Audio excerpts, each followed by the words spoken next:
지금 이 시간 찬양할 때 우리의 삶 속에 허락하신 주님의 은혜를 묵상하며 찬양하길 원합니다. 다 함께 찬양하겠습니다. 살아내기에 힘겨운 하루, 감당하기에 버거운 하루, 삶에 힘겨워 여전히 힘겨워 내 주님께 온 맘 다해 주만 의지합니다.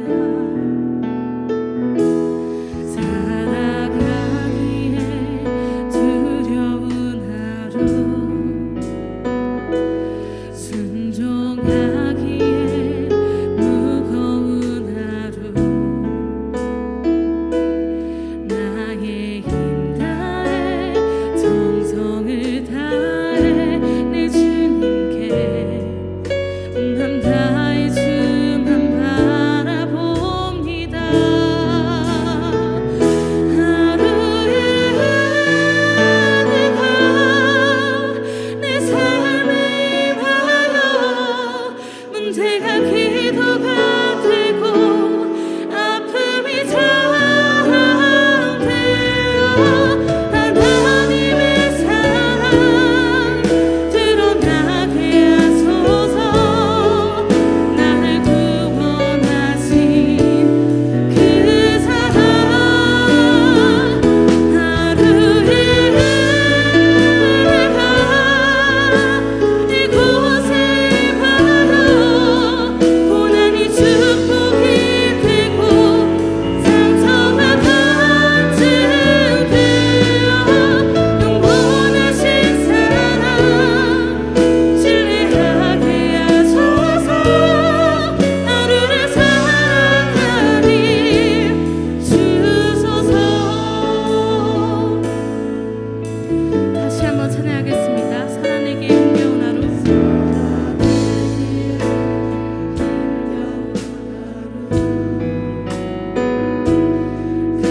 감당하기에 버거운 하루,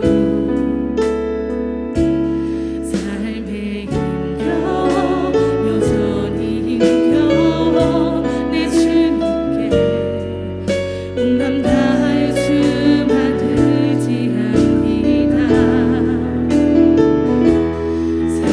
살아가기에 두려운 하루, 순종하기에 무거운 하루, 나의 힘 다해 정성을 다해 내 주님께 온 맘 다해 주만 바라봅니다. 하루의 은혜가 내 삶에 임하여 문제가 기도가 되고 아픔이 자랑되어 하나님의 사랑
아버지 하나님, 오늘 이곳에 하나님을 사랑하는 젊은 동역자들이 있습니다. 저들의 마음에 예수 그리스도의 마음을 부어 주옵소서. 다음 세대를 책임질 하나님의 일꾼들이 오니 주님의 마음을 부으사 하나님의 소용에 하나님의 뜻에 합당한 일꾼들로 세워 주시옵소서. 성령님께서 이 시간 함께 하심을 믿사오며 예수 그리스도의 이름으로 간절히 기도합니다. 아멘.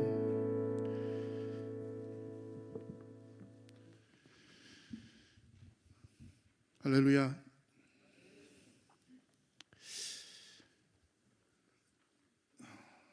사람이 좀 눈치가 빨라야 되는데,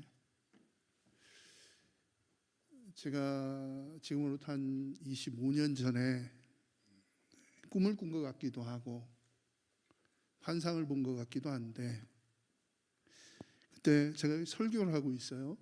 그때가 제가 이제 신학교 1학년 때인데 제가 설교를 하고 있는데, 성도는 눈에 하나도 보이지 않고 모니터가 쭉 이렇게 제 주변으로 모니터가 쭉 둘러져 있어요.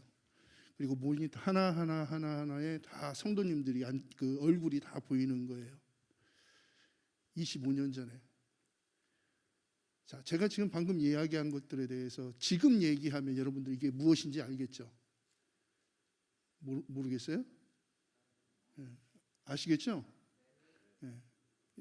지금 우리가 행하고 있는 비대면 예배의 모습이잖아요. 그죠? 그런데 그때는 그게 무엇인지 몰랐어요.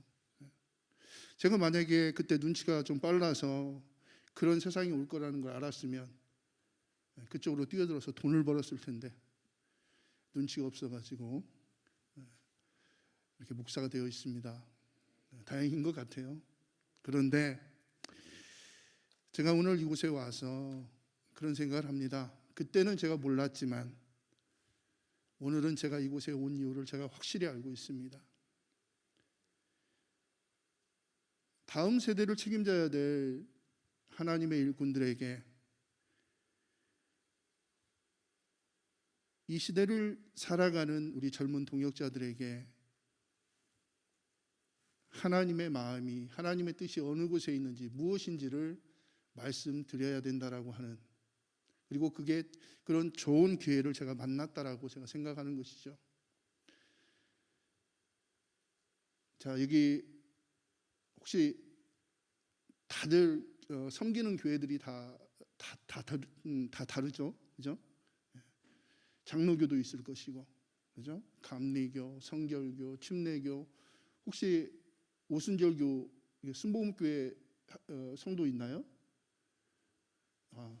아니에요? 그렇지 않고, 저는 순복음교회 목사입니다.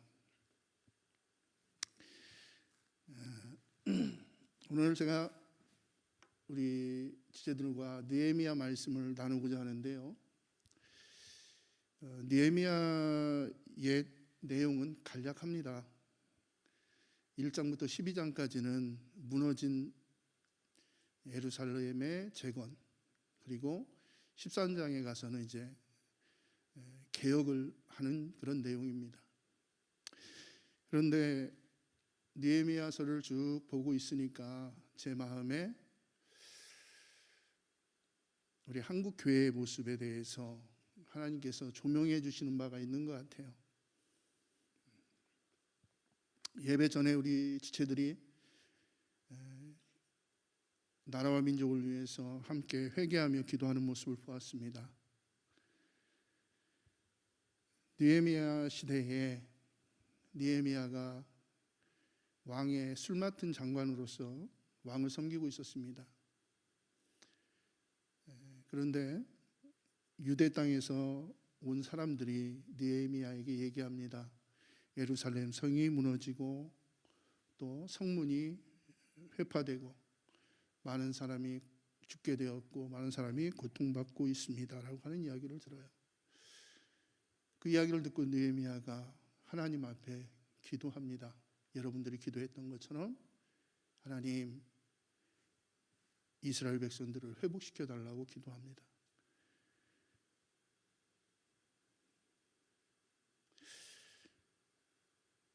제가 어제 참 하필 어제 유튜브를 이렇게 보고 있다가 목사님이 얘기를 했으면 덜 부끄러울 텐데 어떤 유튜버가 그런 얘기를 했어요. 한국 교회가 이상하다. 무엇이 이상하냐? 한국 교회는 반성하지 않는다는 거예요. 여러분, 혹시 일제 강점기에 있었던 신사참배에 대한 이야기를 여러분들 알고 있습니까?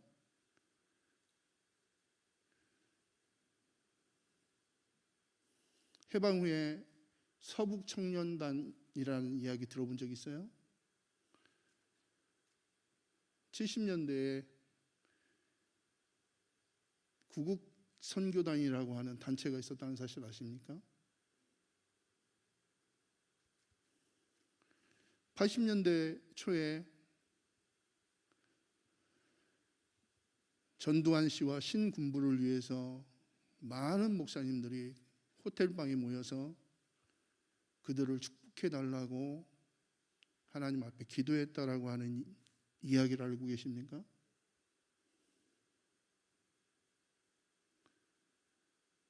여러분들은 이 이야기를 들을 때 어떠한 감정을 느낍니까?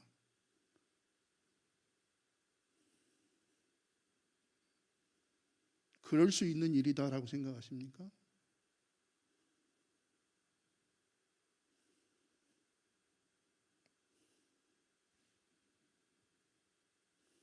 좀 더 자극적으로 얘기하면 왜 교회가 권력에 기생해서 독재의 꿀을 빨고 왜 교회가 힘있고 강한 사람 쪽에 붙어서 힘없는 사람들을 핍박하는 도구로 그렇게 사용되어지느냐 하는 얘기입니다. 다음 세대를 책임져야 할 여러분들에게 이 이야기는 너무너무 중요할 거라고 저는 생각합니다.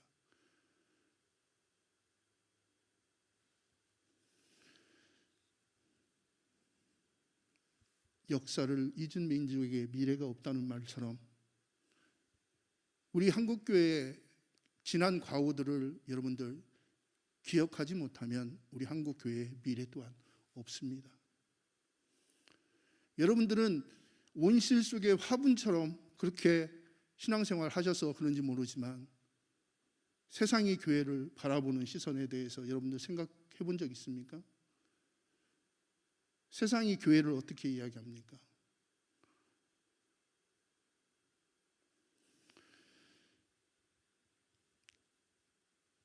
프로이드라고 하는 심리학자가 기독교에 대해서 이렇게 이야기했습니다.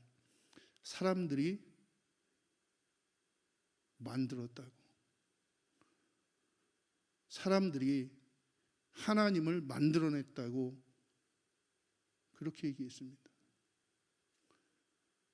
왜? 우리 모두가 복받는 일에 전념하고 있기 때문에 그렇습니다. 예수 믿으면 복받는다고 얘기합니다. 예수 믿으면 복받는 그 복이 어떤 복입니까? 돈 많이 벌고 출세하고 호의호식하고 좋은 차 타고 그 복입니까? 여러분들도 그걸 기대합니까? 다음 세대를 책임져야 할 여러분들이 그런 기대, 그런 꿈을 꾼다면 한국 교회의 미래는 없는 것입니다. 제가 젊은 동역자 여러분들에게 오늘 부탁드리고자 하는 것은 여러분, 제가 이미 기성세대가 되었기 때문에 여러분들에게 미안하지만 여러분들은 한국 교회를 위해서 기도해야 합니다. 그것이 여러분들을 하나님께서 이곳에 여러분들을 불러 모으신 하나님의 거룩한 뜻입니다. 저는 그렇게 믿습니다.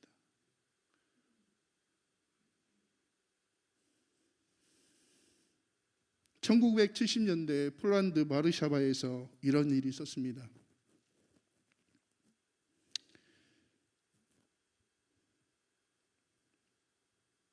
2차 세계대전 때 나치가 전 유럽에 흩어져 있던 유대인들을 무려 600만 명 이상 학살하는 일이 있었습니다.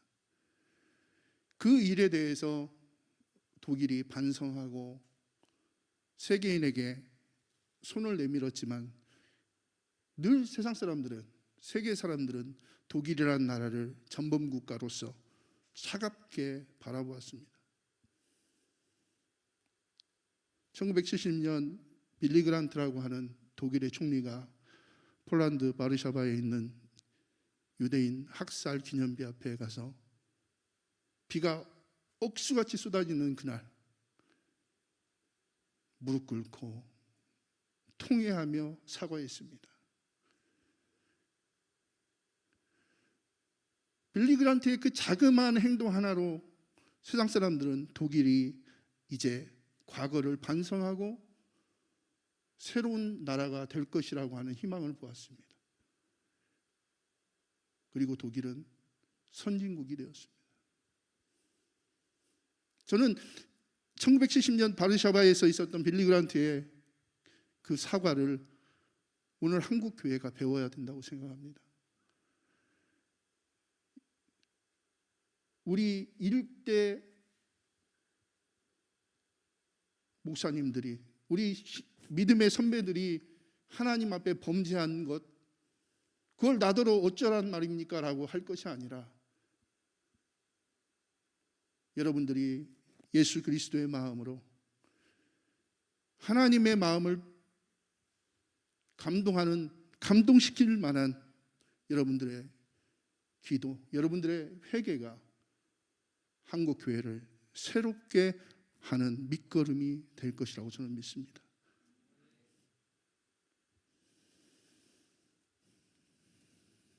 여러분, 한 사람 한 사람은 굉장히 미약한 힘입니다. 그러나 이스라엘 백성들이 마음을 같이 해서 예루살렘 성을 복원할 때에 52일 만에 예루살렘 성이 재건되었습니다. 나 하나쯤이야, 나로서 되겠는가 이렇게 생각할 수도 있지만 여러분들이 마음을 모아서 다음 세대 한국 교회를 책임질 여러분들이 마음을 모아서 하나님 앞에 기도하면 하나님께서 반드시 한국 교회를 새롭게 하실 것입니다.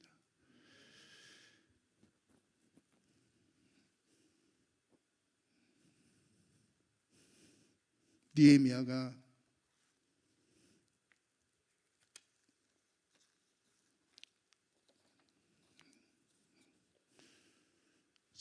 성전과 성벽을 재건한 후에 느헤미야가 한 일은 이제 이스라엘을 새롭게 하는 일이었습니다.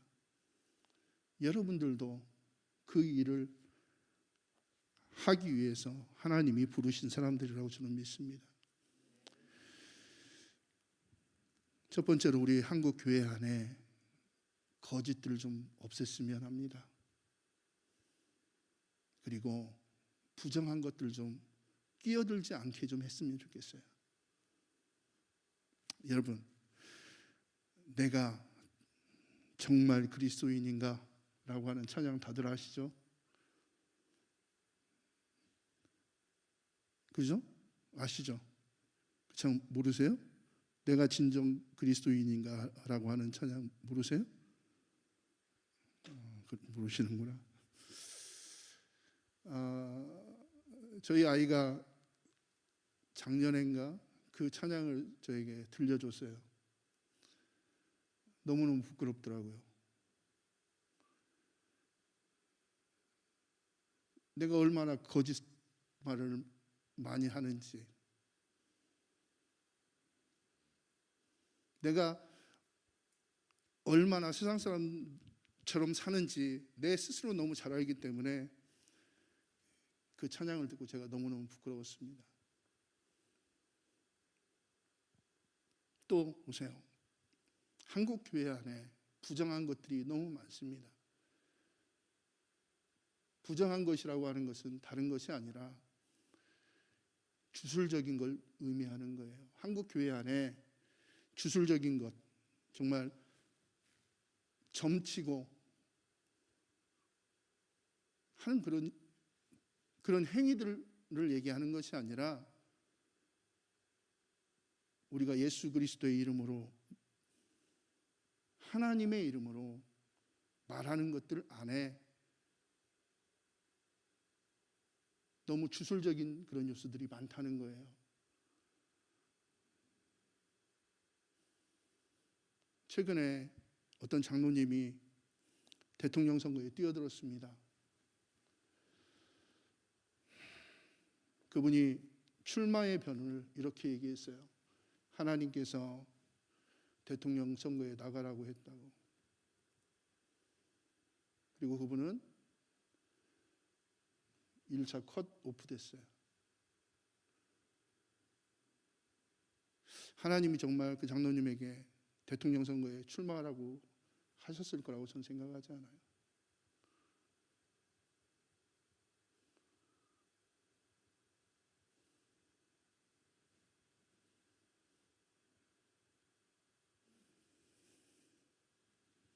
보세요. 느헤미야 13장 1절에 보면 그날 모세의 책을 낭독하여 백성에게 들렸는데 그 책에 기록하기를 암몬 사람과 모압 사람은 영원히 하나님의 총회에 들어오지 못하리니, 이렇게 기록하고 있거든요. 자, 보세요. 말씀 외에는 가르치거나 전하면 안 됩니다.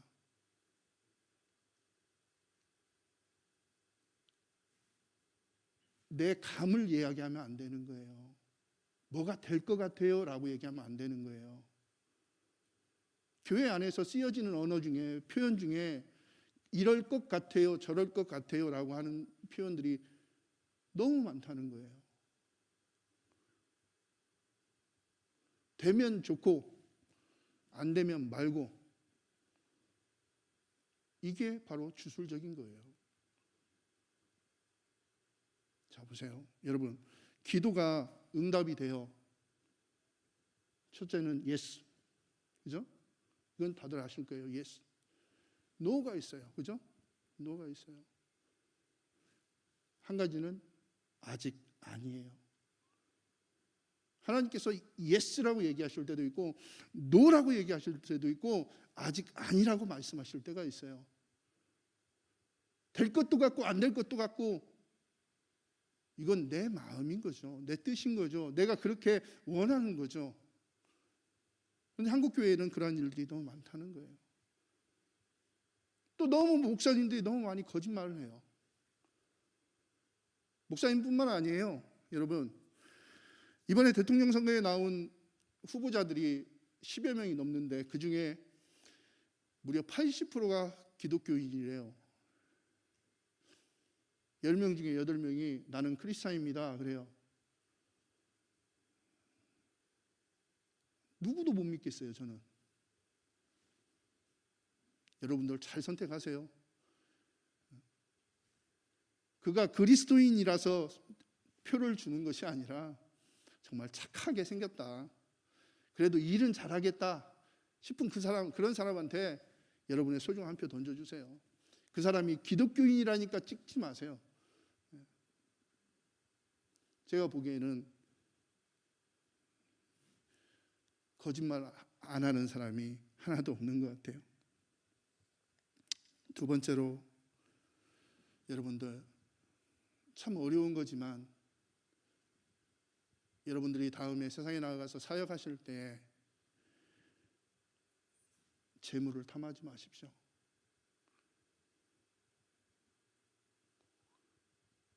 지금 젊은 날에는, 지금은 정말 순수한 열정으로 하나님을 사랑하고 하나님을 섬기고 하나님 앞에 예배하는 자로 내가 살리라, 그렇게 다짐하지만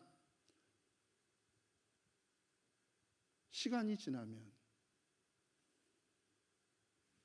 여러분들은 하나님보다 돈을 더 믿는 그런 일들을 범하게 될 때가 올 거예요.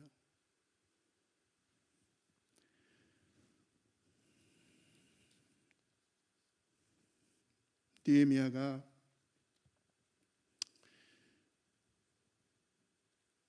(15절) 이후에 보면,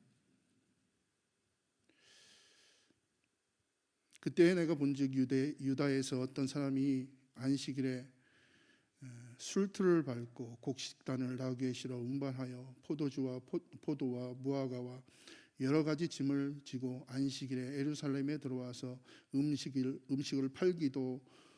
팔기로 그날에 내가 경계하였고, 또 두로 사람이 예루살렘에 살며 물고기와 각양 물건을 가져다가 안식일에 예루살렘에서도 유다 자손에게 팔기로 내가 유다의 모든 귀인들을 꾸짖어 그들에게 이르기를 너희가 어찌 이 악을 행하여 안식일을 범하느냐.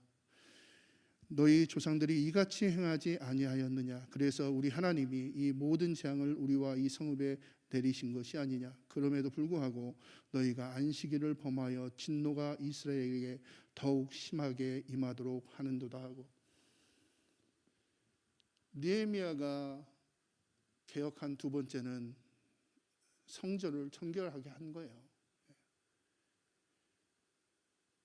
성전을 청결하게 했던 사건, 여러분들이 잘 아시는 예수님의 그 성전 청결하게 하셨던 그 사건을 여러분들 알고 계시겠죠.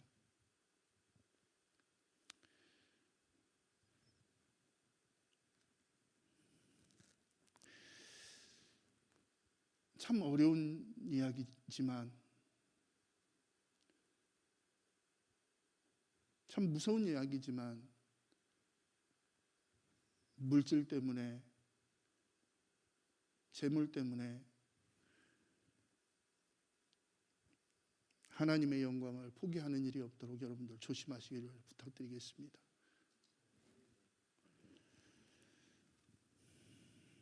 우리가 이 세상을 살아가는데 돈이 필요한 것은 사실입니다. 그러나 인생의 목적이 재물이 되어서는 안 됩니다.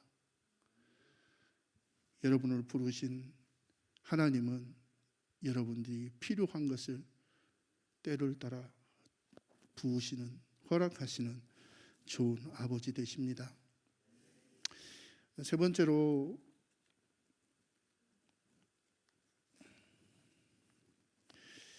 스스로 절제함을 잘 지켜야 합니다. 우리 경배와 찬양학과에서는 교제 못하게 하죠. 아주 좋은 전통이라고 제가 들었습니다. 여러분들이 하나님 앞에 쓰임받기 위해서, 또 여러분들이 책임 있는 리더가 되기 위해서 무엇보다 중요한 것이 바로 순결함이라고 저는 생각합니다. 영적으로 타락하면, 사람이 영적으로 타락하면 나타나는 첫 번째 문 밖으로 드러나는 그 현상이 뭐냐면 음란해진다는 겁니다.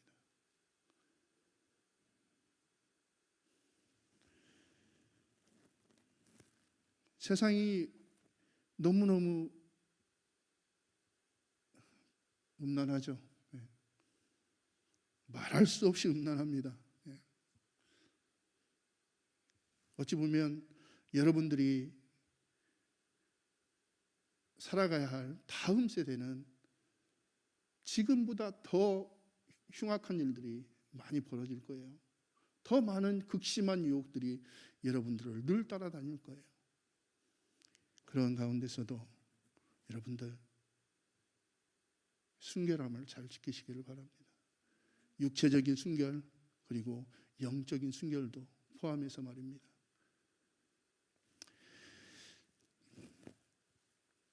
제가 여러분들에게 한 가지 제안을 드립니다. 사도행전 28장 31절에 사도 바울이 담대히 그리고 거침없이 예수가 그리스도 되심을 많은 사람들에게 가르쳤다.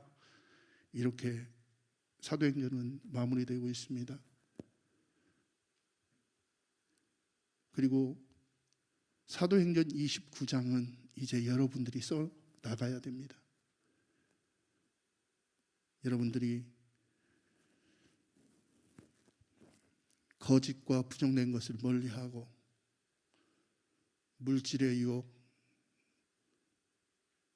권력, 권세의 유혹을 이기고 또 세상의 정욕을 이기면 하나님께서 여러분들을 담대하고 거침없이 이 시대를 리더하는 영적 리더로 사용해 주실 것입니다.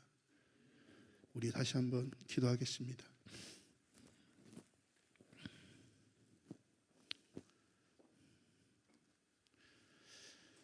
아버지 하나님,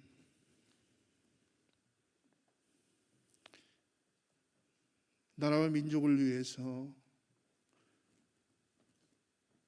그리고 이 땅에 하나님의 나라가 임하기를 소원함으로 오늘도 찬양하며 오늘도 예배하며 오늘도 간절히 기도하는 하나님의 일꾼들이 이곳에 있습니다. 아버지 하나님, 예수 그리스도의 마음을 저들에게 부어 주옵소서. 이 시대의 상처와 이 시대의 고통을 씻어낼 수 있는 우리 주님의 마음을 부어 주옵소서. 저들로 하여금 다음 세대 한국 교회를 하나님이 보시기에 아름다운 한국 교회로 변화시키는 그런 놀라운 은혜들이 저들의 영혼 가운데 임하게 도와주옵소서.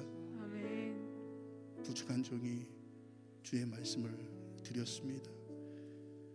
저들 영혼 가운데 하나님께서 기뻐하시는 뜻이 이루어질 수 있도록 성령님께서 늘 동행하여 주시옵소서. 아멘. 인생 여정 끝내어 강 건너